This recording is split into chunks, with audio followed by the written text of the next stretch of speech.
اللہ کے نبی علیہ السلام نے ارشاد فرمایا تھا ایک وقت آئے گا کہ دین کے اوپر عمل کرنا اتنا مشکل ہوگا جیسے ہاتھ میں آگ کا انگارہ لینا ہے. لیکن اس دور کے اندر جو بندہ دین پر قائم رہ گیا، صحابہ 50 لوگوں کا اجر ملے گا اسے، ایک بندے کو 50 لوگوں کا. صحابہ نے کہا یا رسول اللہ 50 صحابہ یعنی ہم میں سے یا اس وقت کے 50؟ کہا تم میں سے 50، یعنی اس وقت جو دین پر عمل کرے گا، دین پر کار بند رہ گیا ان فتنوں کے دوروں میں، 50 صحابہ کا وہ اکیلا اجر لے جائے گا. کتنا بڑا! کیوں بلا حضرت صاحب گھر کے اندر دین کے کسی ایک معاملے پہ آپ عمل کرنا، گھر کے اندر بہن بھائی والدین بیوی، یہ وہ لوگ ہیں جو اس بچے کو یا اس بندے کو عمل کرنے ہی نہیں دیتے. تانے، ملامت. یاد رکھیں یہ بات پلے باندھ لیں. ایک انسان، اس کے اچھے ہونے کی سب سے پہلی شرط یہ ہے، ایک آدمی، ایک انسان، اس کے اچھے ہونے کی سب سے پہلی اور بنیادی شرط یہ ہے کہ وہ موحد ہو. اور ایک انسان یا آدمی کے سب سے برا ہونے کی بنیادی شرط یہ ہے مشرک ہو. ہماری جتنی بھی تعلیم کے لیے دوڑ ہے، اس کے اندر ابھی تک ایسا کوئی بھی عنصر شامل نہیں کیا گیا ہماری طرف سے الا ماشاء اللہ، جس سے ہم بچے کے گریجویٹ ہونے کے بعد یہ کہہ سکیں ہاں اب میرا بچہ سب کچھ جانتا ہے. ہم نے دیکھا ہے کہ F A B A M A کرنے کے بعد، بعض دفعہ ایم فل کرنے کے بعد اسے اگر پوچھا جائے کہ اللہ تعالیٰ کے بارے میں آپ کی کیا رائے ہے، اس کی ذات کے بارے میں آپ کیا جانتے ہیں، اس کی صفات کے بارے میں آپ کی کیا رائے ہے یا آپ کیا جانتے ہیں، اللہ تعالیٰ کے بارے میں آپ کی کیا عقیدہ کیا ہے، اس کی ذات کے بارے میں، اس کی صفات کے بارے میں، ربوبیت کے بارے میں، الوہیت کے بارے میں، جتنا قرآن نازل ہوا سارے کے سارے قرآن کے اندر بنیادی چیز اللہ رب العزت کا تعارف ہے کہ جانو تو صحیح یہ کون ہے. سامعین محترم، ہماری آج کی نشست ایسی شخصیت کے حالات اور ان کی سیرت کے حوالے سے کہ جو اللہ کے ہاں انتہائی برگزیدہ ہے. اللہ نے جہاں انسانوں کو پیدا کیا اور پھر ان انسانوں کے اندر کچھ لوگوں کو، کچھ انسانوں کو چنا، اپنے لیے خاص کیا، اپنے ساتھ وحی کا معاملہ ان کے ساتھ خاص کیا. ان چنیدہ بندوں میں سے بھی اللہ فرماتے ہیں تلک الرسل فضلنا بعضهم علی بعض. پھر ان چنے ہوئے بندوں میں سے بھی کچھ ایسے ہیں کہ جن کو ہم نے ان چنیدہ بندوں میں سے بھی زیادہ فوقیت دی. وہ 1,24,000 انبیاء کی جماعت، ان میں سے فضیلت ان کو دی جن کو نئی شریعت، نئی کتاب یعنی رسول کے درجے پر فائز کیا. پھر اللہ فرماتے ہیں ان رسولوں کے اندر سے بھی، جس کے اندر بعض روایات ملتی ہیں کہ 313 کی تعداد ہے رسولوں کی، یا اس سے کم یا زیادہ، ان 313 رسولوں کے اندر سے بھی اللہ تعالیٰ نے کچھ ایسے رسول ہیں جن کو بہت زیادہ فضیلت دی، اپنے ساتھ خاص کیا. ان کا اللہ کے ساتھ تعلق، اللہ کی ان کے ساتھ محبت، وہ شرف، وہ مقام، وہ عزت، وہ رفعت جو ان کو میسر آئی کسی اور کو میسر نہیں آئی.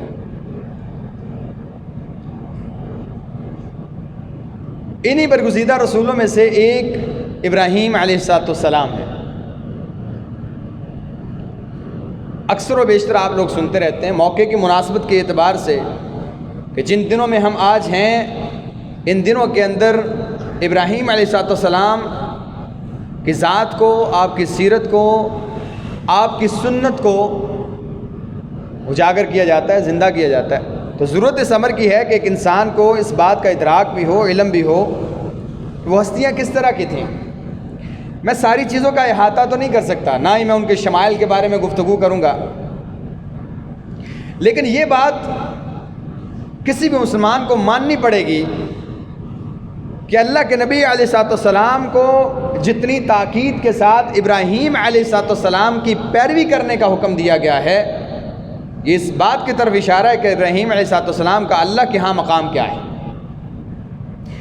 بڑی خوبصورت بات، آپ جانتے ہیں یہاں پہ بابا مسلح بیٹھے ہوتے ہیں، اور میں سمجھتا ہوں کہ جیسے علماء کہتے ہیں من برکت العلم ان ينسب القول الى قائله، کہ علم کی برکت کی علامت یہ ہے کہ جس نے جو بات کہی ہو اس کی طرف منسوب کریں، یہ بات فلاں نے کہی ہے.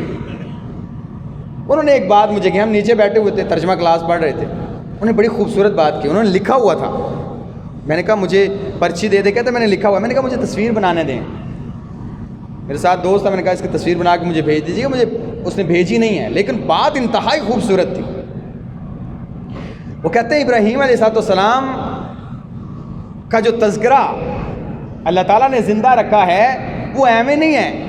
آپ جانتے ہیں ہمارے معاشرے میں جو فوج کے اندر رینک ہوتے ہیں ان کے رینک پہچانے جاتے ہیں ان کے ستاروں سے اور پھولوں سے، بیج سے. تو ابراہیم علیہ السلام کو بیج لگے ہوئے ہیں رسولوں میں. کون سے بیج ہیں؟ کہا کیسے؟ کہتے آپ دیکھیں خلت کا بیج ہے کہ وہ اللہ تعالیٰ کے خلیل ہیں. اب خلیل کون ہوتا ہے جانتے ہیں؟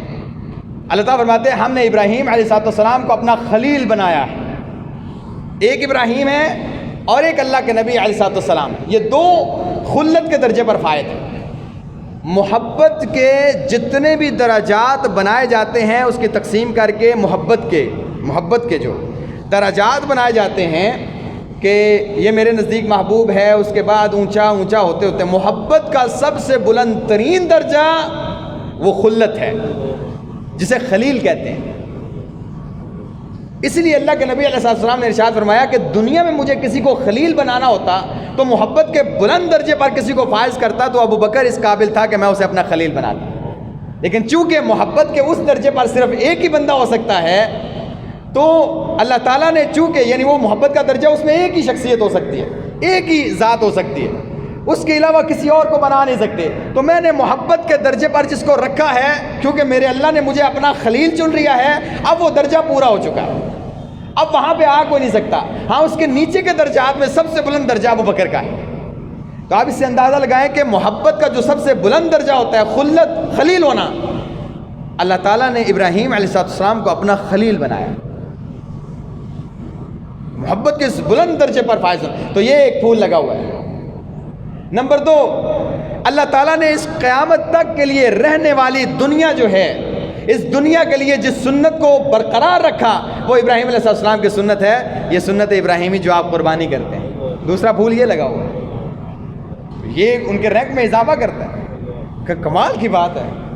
کہتے ہیں تیسرا پھول یہ لگا ہوا ہے کہ دنیا رہتی دنیا تک جب بھی مسلمان درود ابراہیمی پڑھیں گے ابراہیم علیہ السلام کا نام آتا رہے.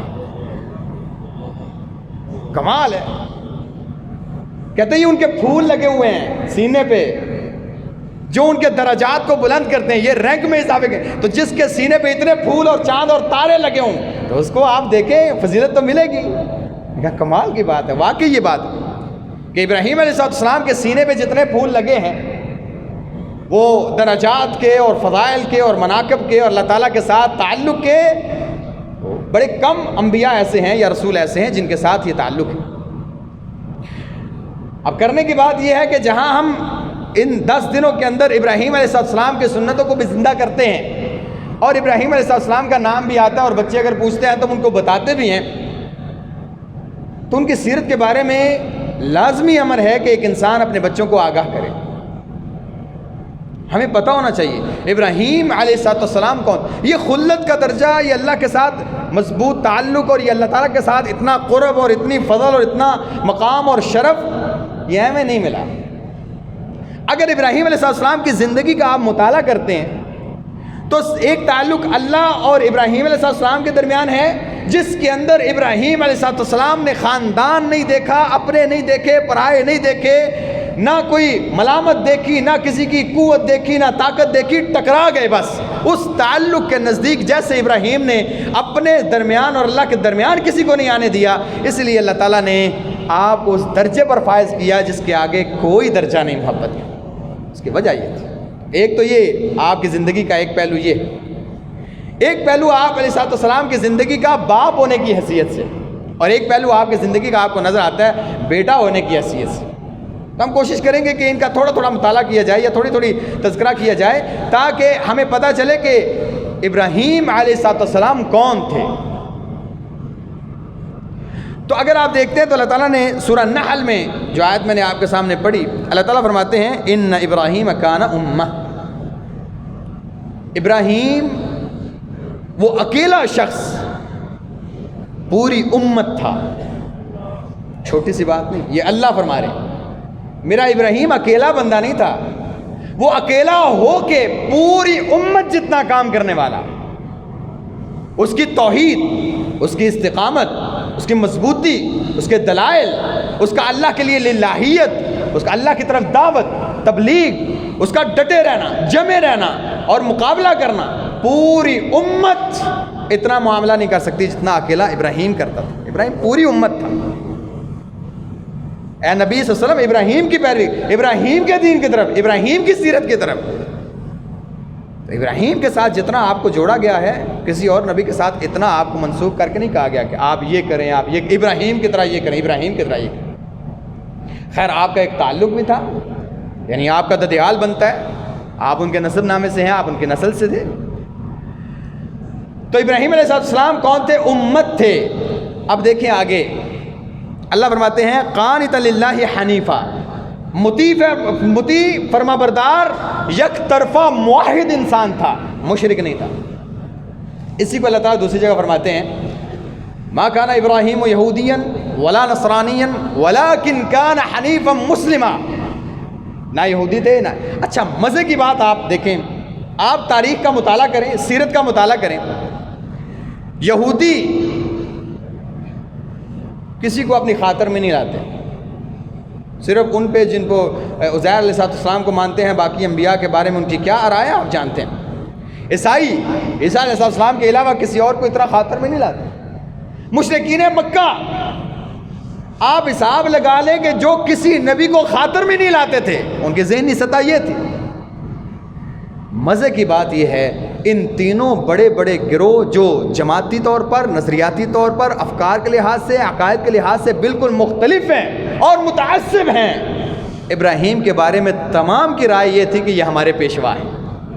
ایسی متفق علیہ شخصیت، یعنی یہودی کہتے تھے ہمارے ابراہیم، عیسائی کہتے تھے ہمارے ابراہیم، اور مشرکین کہتے تھے ابراہیم کی تو کیا بات ہے، ہاں جی وہ بندہ ٹھیک ہے، ہم ان کو اپنا پیشوا مانتے ہیں، ان کے بارے میں کوئی اختلاف نہیں۔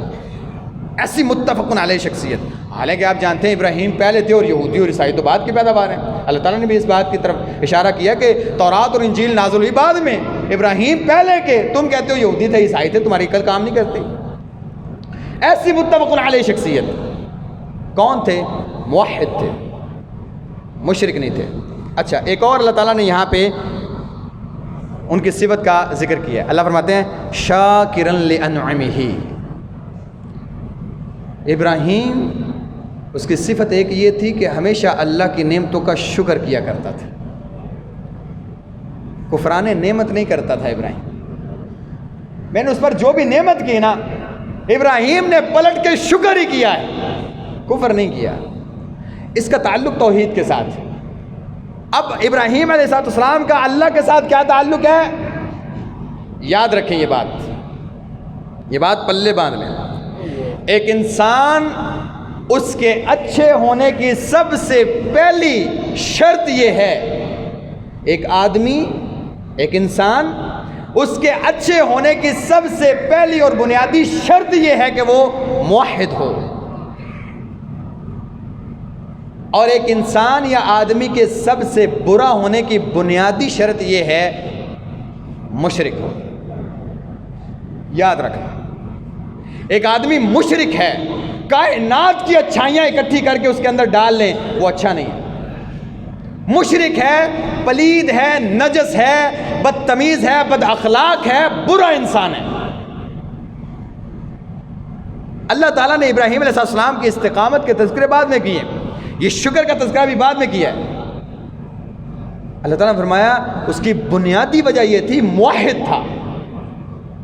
ہر اس نیک انسان کی نیکی کو ذکر کرتے ہوئے اللہ تعالیٰ نے جو بنیادی چیز بتائی ہے، دیکھیں مکے کے اندر کئی ایسے لوگ تھے جو سخی بھی تھے، جو سچ بھی بولتے تھے، جو مظلوم کے ساتھ مل کے ظالم کے خلاف لڑا بھی کرتے تھے۔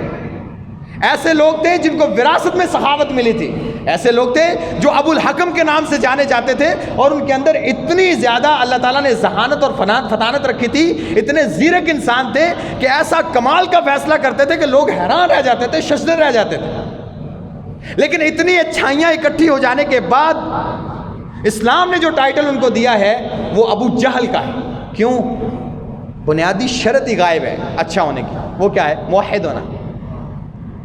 جس نے پیدا کیا ہے اس کو ہی نہیں جانا، اس کے حقوق کا پتہ نہیں، اس کے ساتھ شرک کرتا ہے، توحید کا ادراک نہیں ہے. اس سے بڑا جاہل انسان اور اس سے بڑا برا انسان دنیا میں کوئی نہیں. اور ایسے ہی ایک انسان، اس کے اندر بھلے ہی کچھ خامیاں ہوں، بھلے ہی کچھ خامیاں پائی جاتی ہیں، لیکن وہ اللہ کے ساتھ شرک نہیں کرتا. یہ اس کے اچھے ہونے کی سب سے پہلی دلیل ہے. دیکھیں ہم مخلوق ہیں. ایک انسان جب خالق کے ساتھ مخلوق کا تعلق ہی نہیں سمجھتا، اس سے برا. دیکھیں ہم پر اللہ تعالیٰ کتنے احسانات ہیں.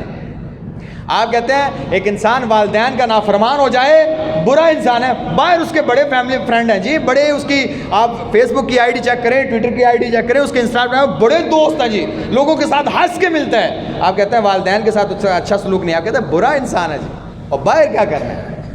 والد تجھ سے ناراض، والدہ تجھ سے ناراض، بہنوں بھائیوں کے ساتھ تمہارے تعلقات اچھے نہیں، گھر جاتے ہو تو گالیاں دیتے ہو، باہر نکلتے ہو تو گالیاں کھا کے نکلتے ہو. تو تم جیسا برا انسان کون ہو سکتا ہے؟ باہر کے تعلقات کو کیا کرنا ہے؟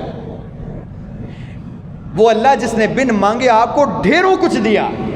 ایک انسان جب اس کے ساتھ تعلق کو نہیں جان سکا، اس کی الوہیت کو نہیں جان سکا، اس کی توحید کو نہیں جان سکا، اس سے بڑا جاہل اور بے وفا انسان کوئی نہیں ہے. تو سب سے پہلی بات ابراہیم علیہ السلام کو خلت کے درجے پر فائز کرنے کے لیے اللہ تعالیٰ نے جن صفات کا تذکرہ کیا ہے، یا سیرت سے ابراہیم علیہ السلام کی سیرت سے جو ہمیں بات پتہ چلتی ہے، ان میں بنیادی چیز یہ ہے کہ کان حنیفا مسلما. یاد رکھو ابراہیم موحد انسان تھا، شرک نہیں کرتا تھا. اور اس توحید کے لیے اس نے کیا کیا نہیں کیا. گھر سے لے کے رشتہ داروں تک، اپنے کنبے اور قبیلے سے لے کے وقت کے حکمران تک، اور کوڑوں سے لے کے آگ کے اندر چھلانگ لگانے تک، اور گھر سے نکالے جانے کے سے لے کے ملک بدر ہونے تک، ہر وہ آزمائش جو ایک انسان کی کمر کو توڑ سکتی ہے ابراہیم نے برداشت کی ہے. وجہ توحید، وجہ توحید. شیطان کا سب سے، آپ پہلے کئی دفعہ سن چکے ہیں، وہ جو ایک نیک انسان کی مثال بنو اسرائیل کے بندے کی دی تھی اللہ کے نبی علیہ السلام نے. یعنی شیطان کا سب سے بڑا وار یہ ہے کہ کرتے کرتے کرتے کبھی وہ گناہ کرے جو اللہ معاف نہیں کرتے، اور وہ شرک ہے. چاہیے کہ وہ گناہ کرے. وہ بنی اسرائیل کے بندے کا واقعہ آپ جانتے ہیں کہ بڑا نیک تھا، اس کے پاس دو بھائی آئے، انہوں نے اپنی جوان بہن کو چھوڑا، اس نے قتل کیا، اور قتل کرنے، اب یہ سارے گناہ جتنے اس نے کروائے تھے کہاں پہ ختم کروائے؟ شرک پہ. پہلے اس کو قتل کروایا، پھر اس کو دفنا کے واپس آیا، جھوٹ بلوایا، واپس آیا، کیس چلا. اب شیطان نے کیا کہا؟ اب سولی چڑھا دو جی. سولی پہ چڑھ کے شیطان نے کہا کیا بچا سکتا ہوں؟ کیسے؟ سر جھکا کے مجھے سجدہ کرو.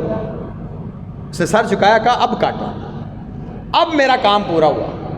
اور اس معاملے کے انسان کو راہ راست سے ہٹا کے، توحید سے ہٹا کے شرک کی طرف لگانے کے لیے چاہے شیطان کو کتنے ہی سال کیوں نہ لگیں، کھتا نہیں چھوڑے گا. اور اس سے بڑی بات تو یہ ہے کہ ہمارے معاشرے میں تو انسان کو مشرک بنانا کام ہی کوئی نہیں ہے. یعنی مشرک اگر موحد کو بنایا جائے تو وقت لگتا ہے، نسلیں لگتی ہیں، نسلیں لگتی ہیں. موحد و انسان توحید کو جانتا ہو، توحید پر کار بند ہو، تو نسلیں لگیں گی شیطان کو. ایک نسل، دو نسل، تین، یعنی چوتھی پانچویں نسل میں جا کے ہو سکتا ہے کہ کوئی مشرک بنے. نہیں تو موحد کو توحید سے ہٹانا بہت اوکھا کام ہے. شیطان کو بھی اس بات کا پتہ ہے. اگر نہیں یقین آتا تو اللہ کے نبی علیہ السلام کی وہ حدیث نوح علیہ السلام کی قوم کے بارے میں، نیک لوگ تھے، عبادت کرتے تھے، اس کے بعد میں آنے والوں نے کیا کیا؟ ان کی تصویریں بنائیں. اس کے بعد ایک نسل آئی، ان کی مورتیاں بنائیں. ان کے بعد ایک نسل آئی جو ان کی عبادت میں مصروف ہوئی. 4 نسلیں لگیں ان کو توحید سے پھیرنے کے لیے. شیطان نے چھوڑا نہیں ہے. کیوں؟ ان کو توحید کا پتہ تھا. ہمارے معاشرے میں توحید کا علم ہی نہیں ہے، توحید کا پتہ ہی نہیں ہے. حالانکہ اللہ تعالیٰ نے کیا فرمایا؟ فَاعْلَمْ أَنَّهُ لَا إِلَهَ إِلَّا اللَّهُ. اور بھائی پہلے جان لو توحید ہوتی کیا ہے.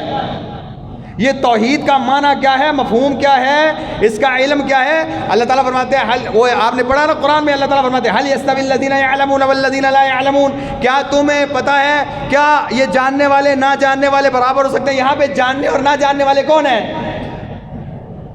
کیا ایک بندہ دنیا کے اندر معاشرے کے اندر پڑھا لکھا ہے، وہ ایف ایس سی میں ہے، ایف اے میں ہے، بی اے میں ہے، آئی کام میں، کسی میں بھی ہے، کسی فیلڈ میں وہ علم حاصل کرتا ہے یا پڑھنا لکھنا جانتا ہوتا ہے، کیا یہاں سے وہ مراد ہے جاننے والا؟ نہیں بھائی جان،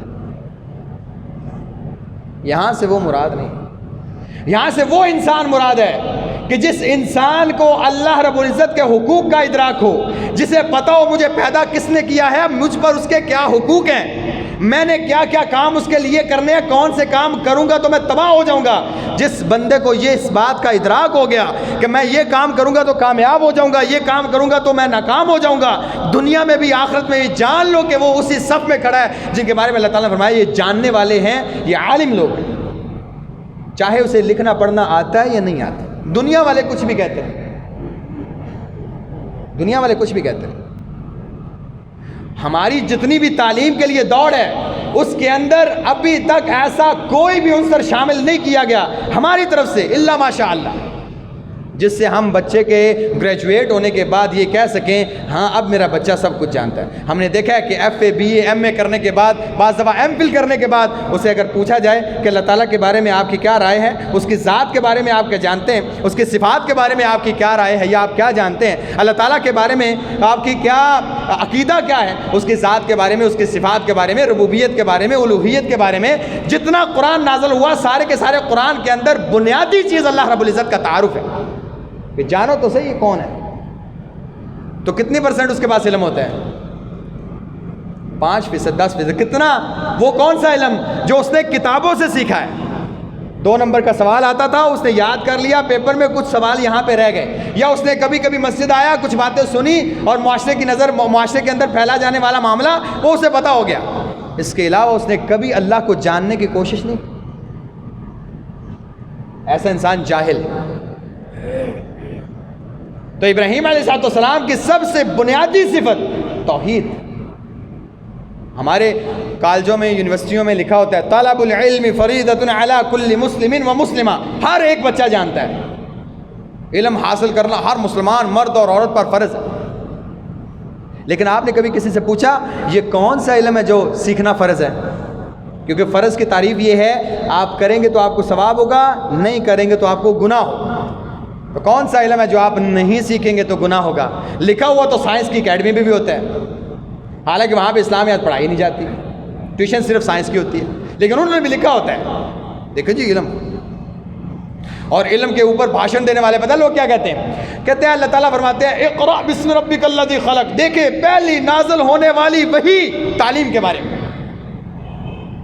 اسلام کہتے ہیں، اسلام لوگوں کو موٹیویٹ کرتا ہے، دین حاصل کرو، وہ تعلیم حاصل کرو، علم حاصل کرو، موٹیویٹ کرتا ہے، تو اس کے اوپر پورا بھاشن دیا جاتا ہے۔ دیکھیں جی اسلام تعلیم کے مخالف نہیں، پہلی وحی میں جبریل آ کے کہہ رہے ہیں اے نبی پڑھیے، اللہ نے پہلی وحی جو اقرا نازل کی اس سے صرف اور صرف یہ بات مراد تھی کہ بھائی علم حاصل کرنا چاہیے۔ ہم صرف یہاں پہ رہے، ہم یہ بھول گئے کہ آگے کیا تھا۔ اللہ نے کیا فرمایا تھا؟ اقرأ بسم ربک الذی خلق۔ اللہ کے بندو پڑھنا ہے، یہ بات درست ہے، کیا پڑھنا ہے وہ بھی تو جانو۔ بسم ربک الذی خلق، پہلے اسے پڑھو جس نے تمہیں پیدا کیا۔ خلق الانسان من علق، اپنی تخلیق پہ غور کرو۔ اگر عدم سے تجھے وجود دیا تو ایک وقت آئے گا جب تجھے کھڑا کیا جائے گا اور پوچھا جائے گا، تو اپنے اوپر ہونے والے فرائض کا جائزہ لو۔ جس نے پیدا کیا ہے، تخلیق کہاں سے ہوئی؟ 4 ماہ تو پانی تھا، 4 ماہ تو پھر خون تھا، پھر 4 ماہ تو گوشت تھا، پھر اس کے بعد تجھ میں ہڈیاں آئیں۔ یہ سارا پروسیس ہو جانے کے بعد تیری تقدیر کے معاملات، تیرے رزق کے معاملات، تیری عمر کے معاملات، تیرے اعمال کے معاملات، سارے کچھ ہو جانے کے بعد تیرے زندہ رہنے کا جو جتنا بھی پروسیس تھا، وہ 9 مہینے تیری پرورش کے بعد تجھے زندگی دی۔ اس کے بعد تیری خوراک کا خیال کرتے کرتے آج تجھے سمجھ آ گئی کہ یہ الف ہے، یہ با ہے، یہ تا ہے، یہ سا ہے، اس کو ایسے لکھا جاتا ہے، انگلش ایسے بولی جاتی ہے، عربی یہ ہے، یہ ساری چیزوں کو جان لینے کے بعد تجھے اگر فرصت نہیں ملی تو صرف مجھے جاننے کی فرصت نہیں ملی۔ اس سے بڑی دغا بازی ہو سکتی ہے، اس سے بڑا دھوکہ ہو سکتا ہے۔ اس سے بڑی بغاوت ہو سکتی ہے؟ اور شیطان نے کہا تھا نا، شیطان نے کہا تھا، یا اللہ تعالیٰ نے فرمایا نا شاکرا لانعمہ، ابراہیم موحد تھا، اور موحد ہونے میں ایک بات ہوتی ہے، وہ ہمیشہ اللہ کا شکر گزار ہوتا ہے۔ کیوں؟ اسے پتہ ہوتا ہے میں کچھ بھی نہیں۔ اور شیطان نے کیا کہا تھا؟ کر لے، ٹھیک ہے، میں اس کو آگے سے، پیچھے سے، دائیں سے، بائیں سے، اے اللہ اس کی وجہ سے تو نے مجھے دھتکارا تھا، دھتکارا نا، بھیج سے، دنیا میں آئے گا نا، میں اس کو آگے سے، پیچھے سے، دائیں سے، بائیں سے، ہر لحاظ سے گمراہ کروں گا۔ اس کا نتیجہ پتہ کیا نکلے گا؟ کھائیں گے تیرا، پئیں گے تیرا، نعمتیں تیری، آسمان تیرا، زمین تیری، یہ زندگی دی ہوئی تیری، یہ سارے معاملات تیرے ہوں گے۔ جھکائیں گے اپنی جبین کسی اور کے در پہ، تیرا نہیں بننے دوں گا، شکر نہیں کرنے دوں گا۔ تو اکثر لوگوں کو دیکھے گا تیرا شکر ادا نہیں کریں گے۔ اللہ فرماتے ہیں ابراہیم ایسا نہیں تھا، یہ مقام اس کو ایسے نہیں ملا، وہ ایسا نہیں تھا۔ جس معاشرے کے اندر ابراہیم علیہ السلام آنکھ کھولتے ہیں وہ معاشرہ انتہائی مشرکانہ۔ ابراہیم کہتے ہیں نا کسے بس جو بھی ہو جائے، مجھے جس نے پیدا کیا ہے یہ جان آج نہیں تو کل ختم، میں نے کل اس کو جواب دینا ہے، میں اس کو کیوں کسی کے آگے جھکوں؟ ابراہیم جانتے تھے شفا کون دیتا ہے۔ تو جب اللہ تعالیٰ کی تعریف کی تھے کیا کہتے ہیں؟ اللہ کون ہے؟ جو مجھے بیمار کرتا ہے، جب میں بیمار ہو جاتا ہوں تو مجھے شفا دیتا ہے۔ کون ہے؟ جو مارتا اور زندہ کرتا ہے۔ کون ہے؟ جو مجھے روزی دیتا ہے۔ کون ہے؟ جو مجھے اولاد دیتا ہے۔ اسی لیے تو ابراہیم علیہ السلام نے کس سے اولاد مانگی؟ ربی حب لی من الصالحین، اللہ نیک سا بیٹا دے دے۔ کب دیا؟ 80 سال کی عمر کے بعد، 80 سال، 82 سال، 83 سال کی عمر میں۔ آپ سوچ سکتے ہیں عقیدہ کتنا مضبوط ہے۔ اور میں اکثر سوچتا ہوتا ہوں کہ ابراہیم علیہ السلام کا یہ عقیدہ ہونا کہ یا اللہ مجھے دے دے، یہ تو اپنی جگہ پہ ہے۔ کیا ابراہیم علیہ السلام کو تانے نہیں مارتے ہوں گے لوگ کہ جس توحید کا اور جس سے مانگنے کا درس تو ہمیں دیتا ہے، تو خود تو بوڑھا ہو گیا ہے، تجھے تو اولاد دی نہیں، ہمیں بڑا کہتا ہے کہ اس سے مانگا کرو، کتنی بڑی آزمائش، ہمیں بڑا درس دیتا ہے، اس سے مانگو دے گا، اس سے، تجھے کیوں نہیں دیتا؟ تو کہتا ہے میرے ساتھ بات بھی کرتا ہے، میں اس کا نبی ہوں، اس کا رسول، ساری باتیں، تجھے کیوں نہیں دیتا؟ کتنی بڑی آزمائش، کتنی بڑی آزمائش۔ ابراہیم علیہ السلام کو یہ مقام اسی وجہ سے ملا، جہاں موحد تھا، مخلص بھی تھا، یقین تھا، توکل تھا۔ ہمارے ہاں 6 مہینے ہو جائے نا شادی کو، تو پہلے ڈاکٹر صاحب، اب ڈاکٹر صاحب کے پاس 3 ہفتے دوائی چلے گی، 4 ہفتے، مہینہ چلے گی، اس کے بعد آپ جانتے ہیں کہ کہاں جاتے ہیں۔ پھر عورت کی کمر کے ساتھ بھی تعویذ ہوگا، اس کی ٹانگ کے ساتھ بھی ہوگا، اور پانی بھی دم ہوگا، اور اس کے ساتھ کئی تکیہ باتیں بھی ہوں گی، اور سارے معاملات۔ ابراہیم علیہ السلام 80 سال کی عمر کے، ربی حب لی من الصالحین، تو ہی دینا ہے، تیرے خزانے ہیں، میرا عقیدہ ہے کہ تو دیتا ہے۔ یہ ابراہیم علیہ السلام کی سیرت ہے۔ ابراہیم علیہ السلام کی سیرت کے ساتھ جو اللہ کے ساتھ تعلق تھے، آپ نے دیکھا ابراہیم علیہ السلام کی سیرت سے ایک سبق ہمیں یہ ملتا ہے کہ آپ نے کبھی کسی ملامت گر کی ملامت سے خوف نہیں کیا۔ لوگوں کا کیا ہے؟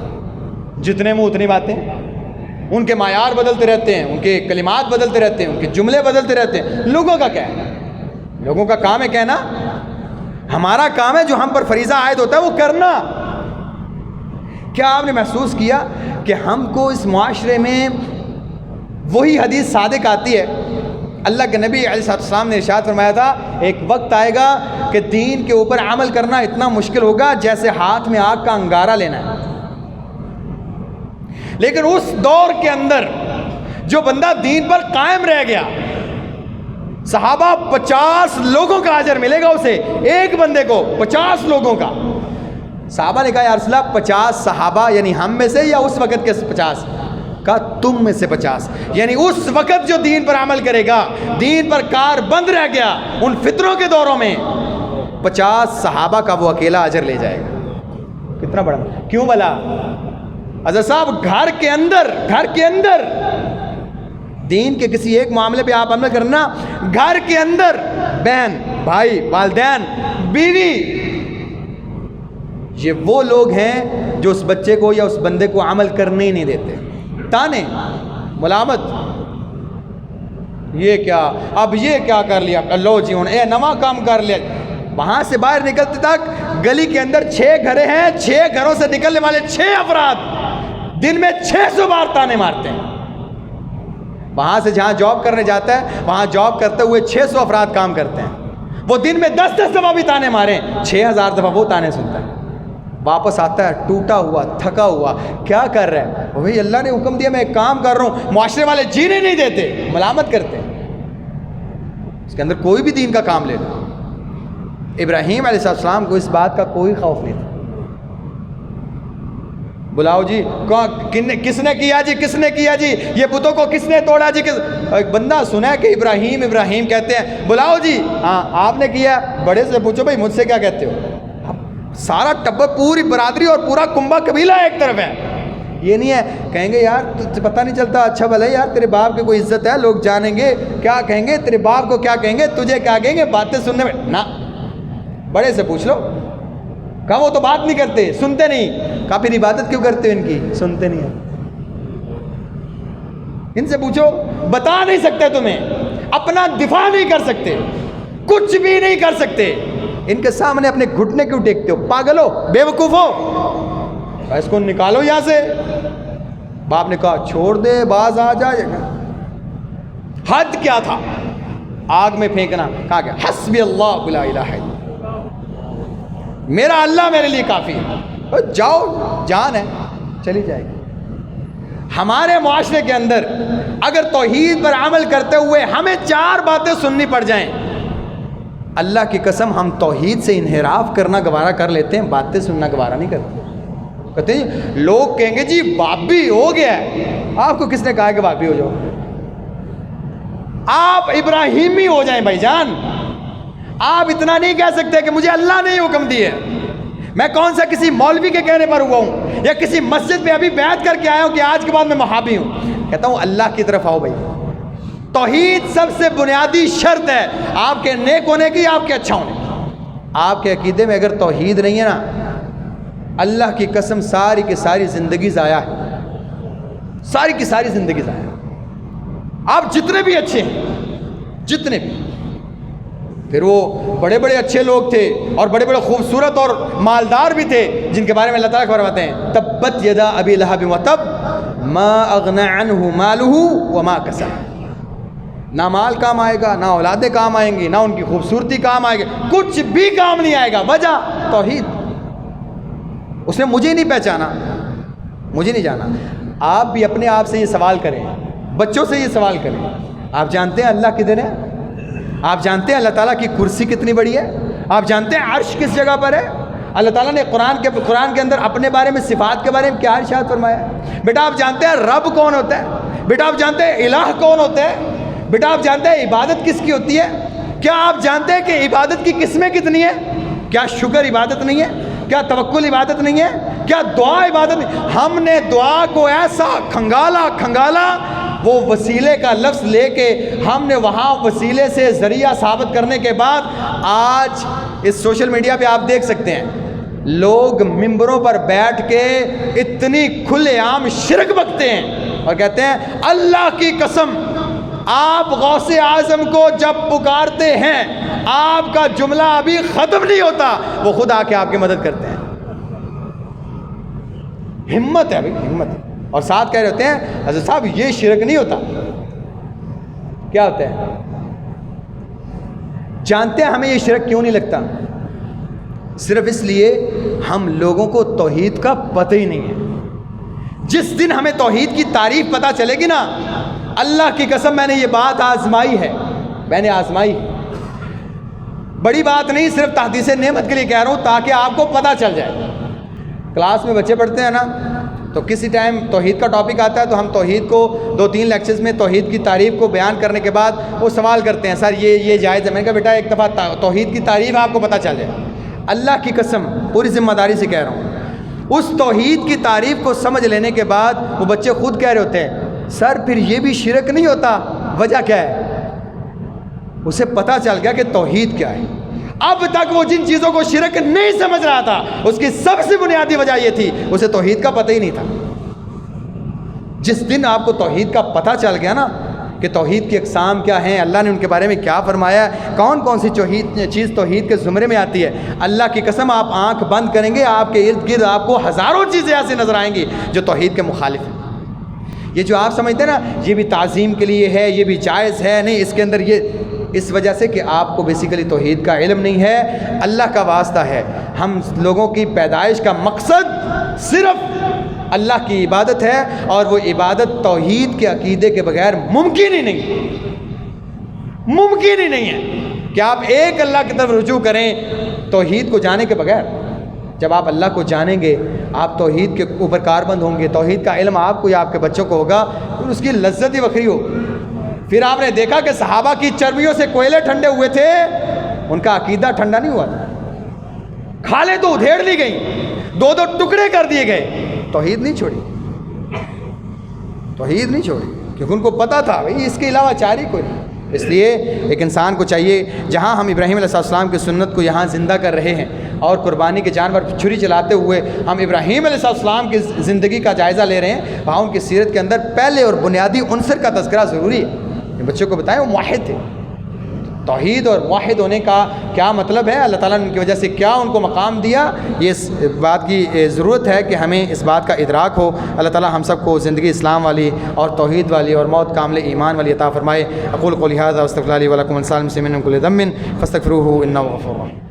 ان الحمد للہ نحمده ونستعینه ونستغفره ونؤمن به ونتوکل علیہ ونعوذ باللہ من شرور انفسنا ومن سیئات اعمالنا من يهده الله فلا مضل له ومن يضلل فلا هادي له اما بعد فاعوذ باللہ من الشیطان الرجیم بسم اللہ الرحمن الرحیم وذکر فإن الذکرى تنفع المؤمنین سبحان ربک رب العزة عما یصفون وسلام علی المرسلین والحمد للہ رب العالمین۔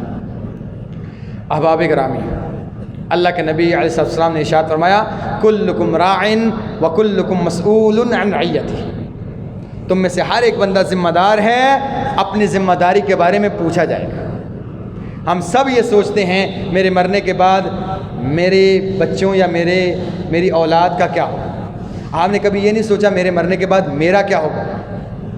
آپ کے پاس سب سے بڑا سورس آپ کو بخشوانے کا وہ آپ کی اپنی اولاد ہے۔ کم سے کم عقیدہ ضرور دے کے جائیں، عقیدہ اسٹرانگ کریں، اس کا مضبوط کریں، سوال کیا کریں، پوچھا کریں، کسی جگہ پر داخلے کے وقت اسلامیات کے ٹیچر سے ضرور پوچھا کریں آپ اسے کیا پڑھاتے ہیں، میٹنگ کے وقت اپنے ٹیچر سے پوچھا کریں اس کے عقیدے میں خرابی ہے، اس کے اخلاقیات میں خرابی ہے، آپ پڑھاتے کیا ہیں، اس کے اندر یہ چیزیں، کبھی یہ بھی پوچھا کریں، بچے کو بٹھا کے پوچھا کریں، اسے پتہ چلے کہ میری زندگی کا مقصد کیا ہے، تاکہ ہم اللہ کے ہاں بھی سرخرو ہو پائیں۔ اللہ تعالیٰ ہم سب کے گناہوں کو معاف فرما، ہم سب کے نیک اعمال قبول فرما۔ ربنا تقبل منا انک انت السمیع العلیم وتب علینا انک انت التواب الرحیم، وصلی اللہ تعالیٰ علی خیر خلق محمد وعلی آلہ وصحبہ اجمعین۔